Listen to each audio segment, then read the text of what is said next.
ನಾರಾಯಣಂ ಸುರಗುರುಂ ಜಗದೇಕನಾಥಂ ಭಕ್ತಪ್ರಿಯಂ ಸಕಲಲೋಕನಮಸ್ಕೃತಂ ಚ ತ್ರೈಗುಣ್ಯವರ್ಜಿತಮಜಂ ವಿಭುಮಾದ್ಯಮೀಶಂ ವಂದೇ ಭವಗ್ನಮರಾಸುರಸಿದ್ಧವಂದ್ಯಂ ವ್ಯಾಸಂ ವಸಿಷ್ಠನಪ್ತಾರಂ ಶಕ್ತೇಃ ಪೌತ್ರಂ ಅಕಲ್ಮಷಂ ಪರಾಶರಾತ್ಮಜಂ ವಂದೇ ಶುಕತಾತಂ ತಪೋನಿಧಿಂ. ಶ್ರೀ ಗುರುಭ್ಯೋ ನಮಃ. ಹರಿ ಓಂ. ವಿಷ್ಣು ಸಹಸ್ರನಾಮ ಸ್ತೋತ್ರದ 68ನೆಯ ಶ್ಲೋಕದ ಚಿಂತನೆಯನ್ನು ಇವತ್ತು ಮಾಡೋಣ. ಅರ್ಚಿಷ್ಮಾನರ್ಚಿತಃ ಕುಂಭೋ ವಿಶುದ್ಧಾತ್ಮ ವಿಶೋಧನಃ ಅನಿರುದ್ಧೋ ಪ್ರತಿರಥಃ ಪ್ರದ್ಯುಮ್ನೋ ಮಿತವಿಕ್ರಮಃ. ಭಗವಂತನನ್ನು ಅರ್ಚಿಷ್ಮಾನ್ ಅಂತ ಕರೀತಾರೆ.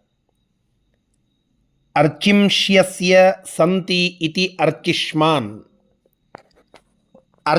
ಅರ್ಚನೆ ಮಾಡಲಿಕ್ಕೆ ಯೋಗ್ಯವಾದ ಗುಣಗಳು, ಆ ಎಲ್ಲ ಗುಣಗಳನ್ನು ಒಬ್ಬ ವ್ಯಕ್ತಿ ಅರ್ಚ್ಯನಾಗ್ತಾನೆ, ಅಂದರೆ ಅವನು ಪೂಜೆಗೆ ಅರ್ಹನಾಗ್ತಾನೆ.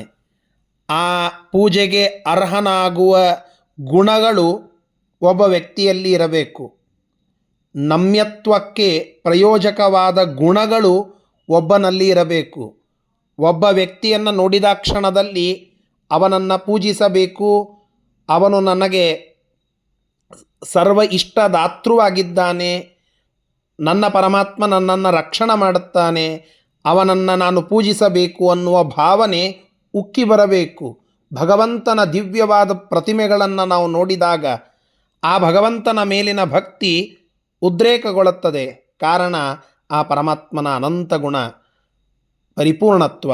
ಅಂತಹ ಅರ್ಚನೆಗೆ ಯೋಗ್ಯವಾದ ಸಕಲ ಗುಣಗಳ ರಾಶಿಯನ್ನು ಹೊಂದಿದ್ದಾನೆ. ಆದ್ದರಿಂದ ಭಗವಂತನನ್ನು ಅರ್ಚಿಷ್ಮಾನ್ ಅಂತ ಕರೀತಾರೆ.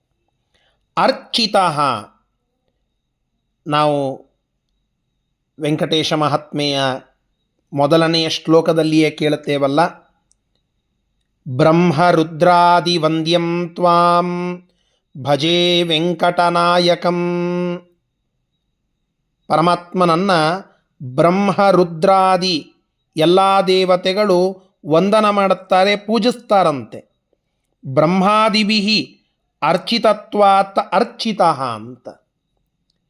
ಗಂಗೆಯ ಉದ್ಭವದ ಸಂದರ್ಭದಲ್ಲಿ ನಾವು ಕೇಳುತ್ತೇವೆ, ಪರಮಾತ್ಮ ತ್ರಿವಿಕ್ರಮ ರೂಪದಿಂದ ಒಂದು ಕಾಲನ್ನು ಮೇಲೇರಿಸಿದಾಗ ಆ ಪರಮಾತ್ಮನ ಉಗುರಿನ ಸ್ಪರ್ಶವಾಗಿ ಹೊರಗಿನ ನೀರು ಒಳಗಡೆ ಹರಿದು ಬರುವಾಗ ಭಗವಂತನ ಪಾದವನ್ನು ತೊಳೆದು ಹರಿತಾ ಇದೆ. ಆಗ ಆ ಪರಮಾತ್ಮನ ಅಭಿಷೇಕವನ್ನು ತಮ್ಮ ಕಮಂಡಲುವಿನಲ್ಲಿ ಆ ನೀರನ್ನು ತೆಗೆದುಕೊಂಡು ಮಾಡಿದ್ದು ಸಾಕ್ಷಾತ್ ಬ್ರಹ್ಮದೇವರು.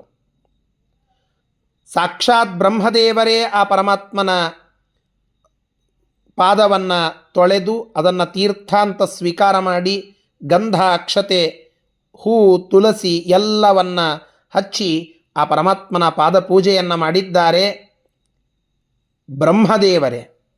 ಬ್ರಹ್ಮದೇವರಷ್ಟೇ ಯಾಕೆ, ಲಕ್ಷ್ಮೀದೇವಿಯೂ ಕೂಡ ಕೋಟಿ ಕೋಟಿ ಭೃತ್ಯರಿರಲು ಹಾಟಕಾಂಬರನ ಸೇವೆ ಸಾಟಿ ಇಲ್ಲದೆ ಮಾಡುತ್ತಿಹಳು, ಏನು ಧನ್ಯಳೋ ಲಕುಮಿ ಎಂಥ ಮಾನ್ಯಳು ಅಂತ ನಾವು ಕೀರ್ತನೆಯಲ್ಲಿ ಕೇಳಿದಂತೆ ಕೋಟಿ ಕೋಟಿ ಭೃತ್ಯರು ಭಗವಂತನಿಗಿದ್ದರೂ ಕೂಡ ಸ್ವತಃ ಲಕ್ಷ್ಮೀದೇವಿ ಆ ಪರಮಾತ್ಮನ ಪೂಜೆಯನ್ನು ನಿತ್ಯದಲ್ಲಿ ಮಾಡುತ್ತಾಳೆ.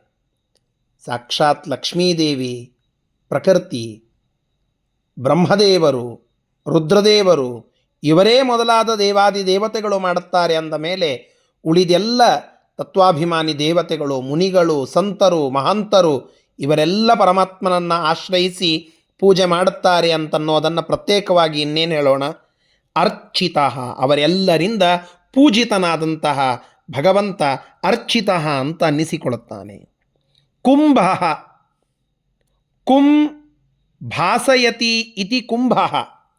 ಕುಂ ಅನ್ನೋದಕ್ಕೆ ಭೂಮಿ ಅಂತ ಅರ್ಥ.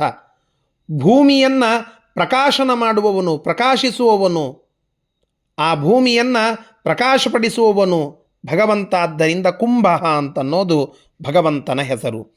ವಿಶುದ್ಧಾತ್ಮ, ದೋಷದ ಲೇಪವೂ ಇಲ್ಲದಂತಹ ಪರಿಶುದ್ಧವಾದ ಸ್ವರೂಪ ಆ ಭಗವಂತನದ್ದು. ಆದ್ದರಿಂದ ವಿಶುದ್ಧಾತ್ಮ, ವಿಶುದ್ಧ ಆತ್ಮ ಯಸ್ಯ ಸಹ ವಿಶುದ್ಧಾತ್ಮ, ಪರಿಶುದ್ಧವಾದ ಸ್ವರೂಪವುಳ್ಳವನು, ದೋಷದೂರವಾದ ಸ್ವರೂಪವುಳ್ಳವನು ಅಂತ ಅರ್ಥ. ವಿಶೋಧನ ವಿಶೇಷೇಣ ಶೋಧಯತಿ ವೇದಾನ್ ಇತಿ ವಿಶೋಧನ, ವೇದಗಳನ್ನು ಚೆನ್ನಾಗಿ ಪರಿಶೋಧನ ಮಾಡುವವನು, ವಿಶೇಷವಾಗಿ ಶೋಧನ ಮಾಡುವವನು. ಆದ್ದರಿಂದ ಭಗವಂತನನ್ನು ವಿಶೋಧನ ಅಂತ ಕರೀತಾರೆ.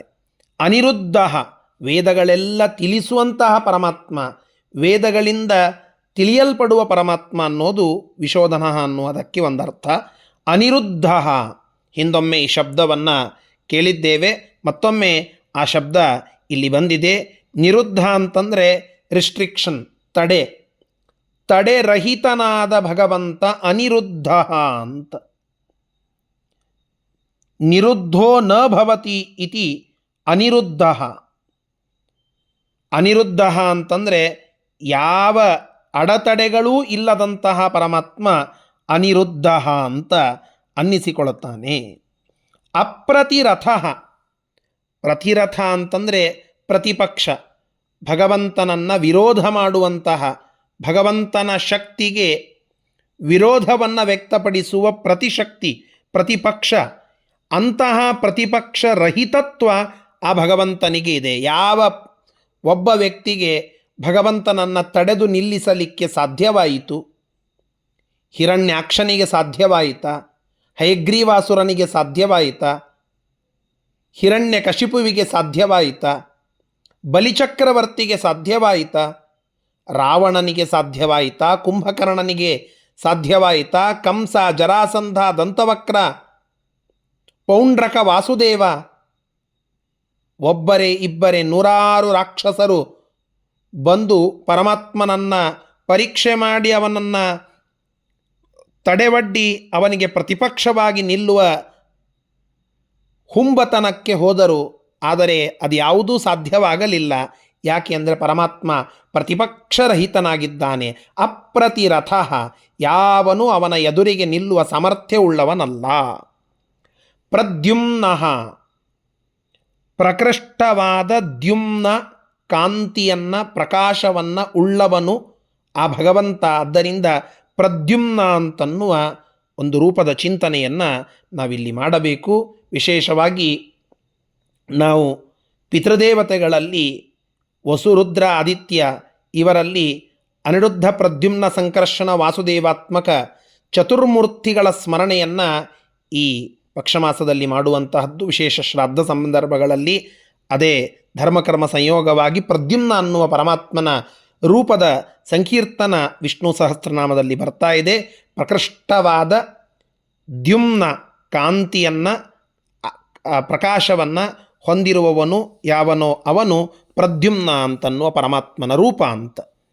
ಅಮಿತ ವಿಕ್ರಮ, ಅಮಿತವಾದ ಅಂದರೆ ಅಪರಿಮಿತವಾದ, ವಿಕ್ರಮ ವಿಜಯ, ಸಾಮರ್ಥ್ಯ, ಇದು ಆ ಪರಮಾತ್ಮನಿಗುಂಟು. ಆದ್ದರಿಂದ ಅಮಿತ ವಿಕ್ರಮ ಇದು ಭಗವಂತನ ಒಂದು ಹೆಸರು ಅಂತ ತಿಳಿಸ್ತಾ ಇದ್ದಾರೆ. ಹೀಗೆ ಆ ಭಗವಂತನ ಈ ಎಲ್ಲ ನಾಮಗಳ ವರ್ಣನೆಯನ್ನು ಈ 68ನೆಯ ಶ್ಲೋಕ ಮಾಡ್ತಾ ಇದೆ. ಈ ಎಲ್ಲ ನಾಮಗಳಿಂದ ಸ್ತುತ್ಯನಾದ ಪರಮಾತ್ಮ ನಮ್ಮನ್ನು ರಕ್ಷಣೆ ಮಾಡಲಿ ಅಂತ ಪ್ರಾರ್ಥನೆಯನ್ನು ಮಾಡೋಣ. ಶ್ರೀಕೃಷ್ಣಾರ್ಪಣಮಸ್ತು. ಹರಯೇ ನಮಃ.